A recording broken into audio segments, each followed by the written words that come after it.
اب عرفہ کے دن کی خاص دعا کیا ہے؟ لا الہ الا اللہ وحدہ لا شریک لہ لہ الملک ولہ الحمد وہو علی کل شیء قدیر۔ نبی صلی اللہ علیہ وسلم نے فرمایا بہترین دعا وہ ہے جو عرفات کے دن مانگی جائے۔ دیکھ لیجیے اب اس حدیث کے لفظوں کو دیکھیے، بہترین دعا وہ ہے جو عرفات کے دن مانگی جائے۔ اب یہاں یہ نہیں کہا گیا کہ عرفات والے مانگیں، یا عرفہ کے دن ہم بھی مانگ سکتے ہیں۔ اور بہترین دعا وہ ہے جو میں نے مانگی اور مجھ سے پہلے نبیوں نے مانگی، اور وہ ہے لا الہ الا اللہ وحدہ لا شریک لہ لہ الملک ولہ الحمد وہو علی کل شیء قدیر، کہ اللہ کے سوا کوئی معبود نہیں، وہ اکیلا ہے، اس کا کوئی شریک نہیں، اسی کی بادشاہت ہے اور سب تعریف اسی کے لیے ہے، وہ ہر چیز پر قدرت رکھتا ہے۔ نبی صلی اللہ علیہ وسلم نے فرمایا جو شخص رات کو بیدار ہو کر یہ دعا پڑھے لا الہ الا اللہ وحدہ لا شریک لہ لہ الملک ولہ الحمد وہو علی کل شیء قدیر، الحمد للہ وسبحان اللہ ولا الہ الا اللہ واللہ اکبر ولا حول ولا قوة الا باللہ، پھر یہ پڑھے اللہم اغفر لی، یا کوئی اور دعا کرے تو اس کی دعا قبول ہوتی، پھر اگر وہ وضو کرے اور نماز پڑھے تو نماز قبول ہو جاتی۔ اچھا، یہ تہجد کے وقت پڑھنے والی دعا اور عرفہ کے دن پڑھنے والی دعا دونوں میں کیا مناسبت ہے؟ کوئی مناسبت بتائیے۔ شاباش، عرفہ میں بھی اللہ تعالیٰ آسمان دنیا پر آتے ہیں اور رات کے آخری حصے میں بھی، تو دونوں وقتوں میں لا الہ الا اللہ وحدہ لا شریک لہ لہ الملک ولہ الحمد وہو علی کل شیء قدیر۔ اس میں دعا کون سی؟ اس میں تو اللہ کی تعریف، اللہ کی توحید کا بیان ہے۔ دعا کہاں ہے؟ اسے دعا کہا جا رہا ہے وَهُوَ عَلَى كُلِّ شَيْءٍ قَدِيرٌ، کہ اللہ ہر چیز پہ قادر ہے۔ سوچئے آپ کی زندگی میں کون سا مسئلہ ہے، کیا غم ہے، کیا دکھ ہے، کیا پریشانی، کیا چیز آپ کو بادر کر رہی، سوچئے اس کو، اور پھر پڑھیے لا الہ الا اللہ وحدہ لا شریک لہ لہ الملک ولہ الحمد وہو علی کل شیء قدیر۔ جب کل شیء قدیر کہیں گے تو کیا کہیں گے؟ اللہ میں قادر نہیں ہوں یہ کام کرنے پر، میرے ہاتھ میں نہیں ہے، نہ اپنی جان، نہ اپنا نفس، نہ اپنے خیالات، اور نہ اپنا یہ سست جسم، اور نہ ہی اپنی اولاد، اور نہ ہی لوگ، میں کسی چیز کے مالک نہیں ہوں۔ لہ الملک ولہ الحمد، ہر چیز کا مالک تو ہے، ہر چیز تیرے اختیار میں ہے، ان سب چیزوں کو تو اپنی اطاعت میں قبول کر لے اور ان سب کو اپنی راہ دکھا۔ ہم ہر وقت لوگوں سے توقع رکھتے ہیں، لوگوں کو مسئلے بتاتے ہیں، مجھے یہ پریشانی ہے، مجھے یہ پریشانی۔ ہم نے کتنی بار اللہ کو پریشانی بتائی؟ ہم لوگوں کو فون کرتے ہیں، لوگوں کو میسج بھیجتے ہیں، اپنی پریشانیوں کے دکھ سناتے ہیں، وہ سنتے ہیں یا نہیں سنتے، پڑھتے ہیں یا نہیں پڑھتے، پڑھتے ہیں اور جواب دیتے ہیں یا نہیں دیتے، اور پھر بھی انہیں کو سنائے چلے جاتے ہیں۔ تو ایسے تمام اوقات میں ہمیں کیا کرنا چاہیے؟ چھوڑ کے لوگوں کو اللہ کی طرف متوجہ ہونا چاہیے، اور یاد رکھیے جب تک اللہ کی طرف متوجہ نہیں ہوگے مسائل حل نہیں ہو سکتے۔ کئی سال لگ گئے نا، حل نہیں ہوئے، آئندہ بھی نہیں ہوگے جب تک اللہ کو نہیں پکاریں گے۔ تو میں آپ میں سے ہر ایک کو، جو بھی میری بات سن رہا ہے، ایک ایک کو یہ تاکیداً کہوں گی کہ جو بھی زندگی میں آپ کے مسئلہ ہے، جو بھی دکھ اور پریشانی، اس سب کو دل میں لا کر، رو کر، اللہ کی قدرت اور اس کے ملک اور اس کی توحید کا واسطہ دے کر اسی سے دعا کیجیے کہ اللہ تو اس پریشانی کو دور کر دے۔ پھر آپ دیکھیں مسئلے کتنی جلدی حل ہوتے ہیں۔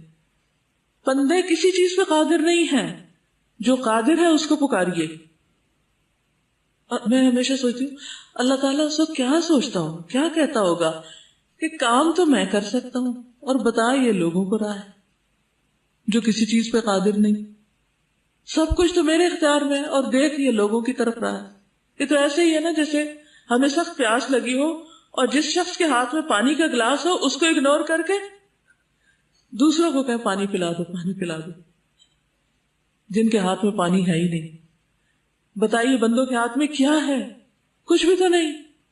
پھر کیوں نہیں ہم اللہ کی طرف راغب ہوتے؟ کیوں نہیں اس کی طرف توجہ کرتے؟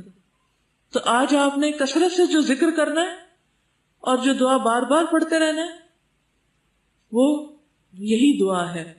اور اس کو سامنے رکھ کے 3 دفعہ پڑھا، 5 دفعہ پڑھا، 7 دفعہ پڑھا. پھر اس کے بعد جو دل میں دکھ ہے، غم ہے، پریشانی، پھر اس کا ذکر کیا. اللہ میرا یہ دکھ دور کر دے، اللہ میری یہ ضرورت پوری کر دے، اللہ میری پریشانی دور کر دے. پھر آپ دیکھیں گے کہ کیسے مسائل حل ہوتے ہیں. ایک بار پڑھنے سے بھی اگر دعا قبول ہوتی ہے تو بار بار پڑھنے سے کتنی بار قبول ہوگی اور کتنی زیادہ قبول ہوگی. رسول اللہ صلی اللہ علیہ وسلم نے فرمایا جو شخص صبح کے وقت یہ کہہ لے لا الہ الا اللہ وحدہ لا شریک لہ لہ الملک ولہ الحمد وہو علی کل شیء قدیر، تو اسے اولاد اسماعیل میں سے ایک غلام آزاد کرنے کا ثواب ملے گا. گویا صبح صبح صدقہ کر دیا آپ نے، اور اس کے لیے 10 نیکیاں لکھی جائیں گی، اور اس سے 10 غلطیاں مٹا دی جائیں گی، اور اس کے 10 درجات بلند کیے جائیں گے، اور شام تک وہ شیطان سے حفاظت میں رہے گا. اور اگر شام کو کہہ لے تو صبح تک اس کے لیے یہی کچھ ہے. تو ویسے تو عادت بنا لینی چاہیے 33 دفعہ سبحان اللہ، 33 دفعہ الحمدللہ، 33 دفعہ اللہ اکبر، اور 34ویں بار لا الہ الا اللہ وحدہ لا شریک لہ لہ الملک ولہ الحمد وہو علی کل شیء قدیر. اور جو 10 بار پڑھے اس نے گویا 4 غلام آزاد کیے. پھر اسی طرح جو 10 بار یہ پڑھے جس میں بیدہ الخیر یحیی و یمیت کے الفاظ بھی شامل کر دیے گئے ہیں، تو جو یہ پڑھتا ہے اس کے لیے 10 نیکیاں لکھی جاتی ہیں، 10 گناہ معاف ہوتے ہیں، 10 درجات بلند ہوتے ہیں. یہ کلمات اس کے لیے ہر ناپسندیدہ چیز اور شیطان مردود سے حفاظت کا ذریعہ بن جاتے ہیں. شرک کے علاوہ کوئی گناہ اسے گھیر نہیں سکتا، یعنی ہر گناہ سے چھٹکارا ہو جائے گا، اور وہ عمل کے لحاظ سے تمام لوگوں میں سب سے افضل شمار ہوگا. مگر وہ شخص اس سے برتری لے جاتا ہے جو اس سے زیادہ یہ کلمہ کہہ دے. پھر ان کلمات کے پڑھنے سے درجات بلند ہوتے ہیں. 100 بار پڑھنے کا اجر کیا ہے کہ شیطان سے حفاظت رہتی ہے، اور کوئی شخص اس سے بہتر عمل نہیں کرتا جو کلمہ 100 بار یہ پڑھ لے کوئی شخص. اگر عام دنوں میں نہیں پڑھے تو اللہ کی رضا کے لیے آج تو کم از کم 100 بار اس کو ضرور پڑھ لیں. پھر اسی طرح مغرب کی نماز کے بعد خاص طور پر حفاظت کے لیے کلمہ بہت مفید ہے. رات سے ڈرتے ہوں، اپنے گناہوں سے ڈرتے ہوں تو یہ کلمہ پڑھیں، جتنے بھی گناہ ہوں گے اللہ تعالیٰ معاف فرما دیں گے. پھر اسی طرح بازار میں داخل ہوتے وقت اس کلمے کو پڑھنے کے بہت درجات ہیں. 10 لاکھ یعنی 1 ملین نیکیاں لکھی جاتی ہیں اس شخص کے لیے جو بازار میں داخل ہوتے وقت یہ کلمہ پڑھتا ہے. کچھ لوگوں کے گھر بھی بازار میں سے گزر کے آتے ہیں، تو ہر روز عادت بنا لے کہ بازار سے گزرتے ہوئے یا گاڑی بھی گزر رہی ہو آپ کی تو یہ کلمہ پڑھ لیں. لا الہ الا اللہ وحدہ لا شریک لہ لہ الملک ولہ الحمد یحیی و یمیت وہو حی لا یموت بیدہ الخیر کلہ وہو علی کل شیء قدیر. اور اللہ تعالیٰ اس کے 10 لاکھ درجے بلند کرتا ہے، کیونکہ بازار غفلت کی جگہ ہے، جو وہاں پڑھتا ہے اس کے درجے بلند ہو جاتے ہیں. تو اس دعا کو پڑھنے کے لیے کون سے مواقع ہیں؟ صبح و شام، یا 1 بار، 10 بار، 100 بار، 200 بار، جتنا پڑھ سکیں.